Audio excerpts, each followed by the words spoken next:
Oh. You're good. Okay, go. All right, everybody, welcome to my short little introduction. I am here to tell you and advise you and encourage you to get some sort of hobby, a hobby that is free, easily maintained, and sociable with the community around you. For this speech, I'm specifically going to talk about Dungeons and Dragons because that's mine. Super easy, super fun. However, if it's not your shtick, there are many other things out there, like cross-stitching, like sports medias, and you can meet together with the social community, but I'm here to talk about hobbies in general to help bring you mental health, to help bring you social interaction, and to help give you a creative outlet in your downtime. Terrible. So, please imagine and just picture this in your mind. You're alone, you're back at home, and you're scrolling on your phone. It's 3 a.m. You should have been in bed 6 hours ago. That would be 9 o'clock. You should have been in bed 4 hours ago. You have to wake up at 7:30, at 6:30 to go to work, and you're still not doing anything. Your brain craves something to latch onto and to feel productive. And when you don't have that, you find yourself staying awake, doom scrolling, staying awake, reading a book that you've probably read 4 times in a row, staying awake, staring at paint drying. But we know that there is a chronic epidemic here with depression, with loneliness. U.S.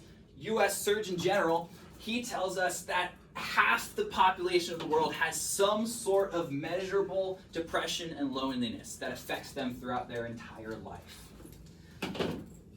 We have studies that state this generation. Now granted, I'm not going to say that it is the most depressed generation because now we have things like media and news to make this more public. People were obviously lonely back then, but we can still focus on it now that it is apparent to all of us.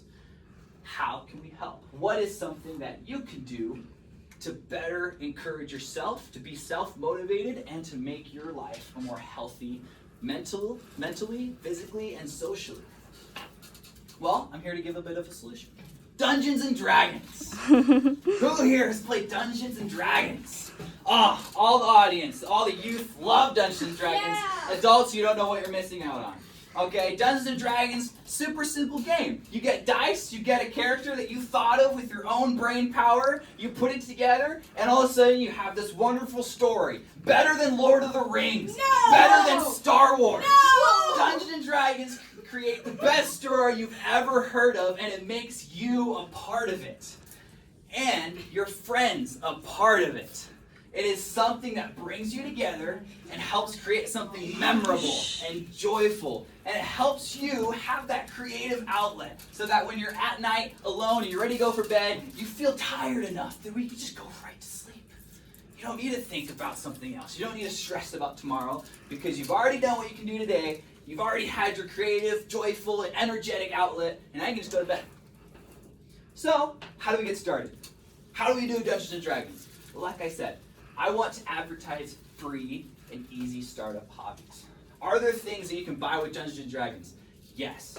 There are books. There are core resources that you can do to get the basic rules. But I'm also here to say they are 100% free online.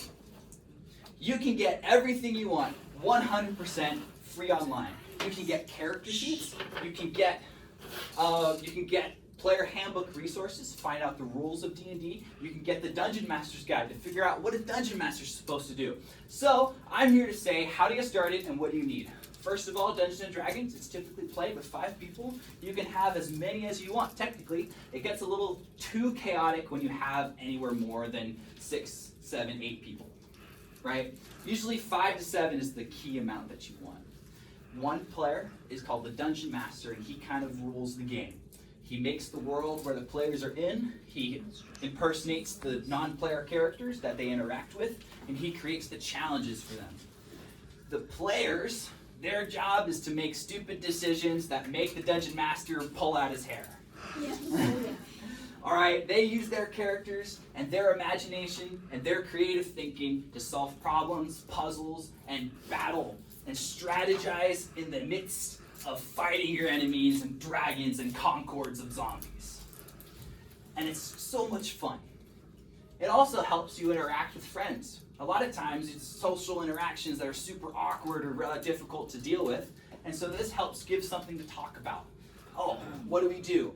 How was that last game? What's a better idea? And what's a better idea on how we can fix that situation in the future, right? It's something that allows you and your friends to have a common denominator to revert to whenever there's something that's like a roll or a lack in conversation. Health aspects of D&D. We know several colleges, including James Cook College, that have studied that constant social interactions. He specifically also studied D&D. Consistent D&D playing has decreased stress, decreased loneliness, and decreased depression. But I want to advocate that it's not just Dungeons and Dragons. It is any hobby that forces you to be social and doesn't hurt the bank, because we all know that not everyone is in a financial situation to spend thousands of dollars on Magic the Gathering cards. This is something that you can start now. You can bring your friends in to start together, and you can enjoy for the rest of your life without any financial commitment and reap the benefits purely, only benefits from this wonderful game.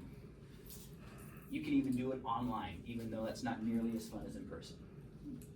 So I would encourage you, do a little bit of research, find your friends. If you don't have any in-person friends, there are Dungeons and Dragons communities you can find on Discord, at Angelo State University, and just online anywhere. That you can meet together weekly, bi-weekly, monthly, and enjoy a game of Dungeons and Dragons. And if you need a set of dice, I have a lot you can borrow. Thank you.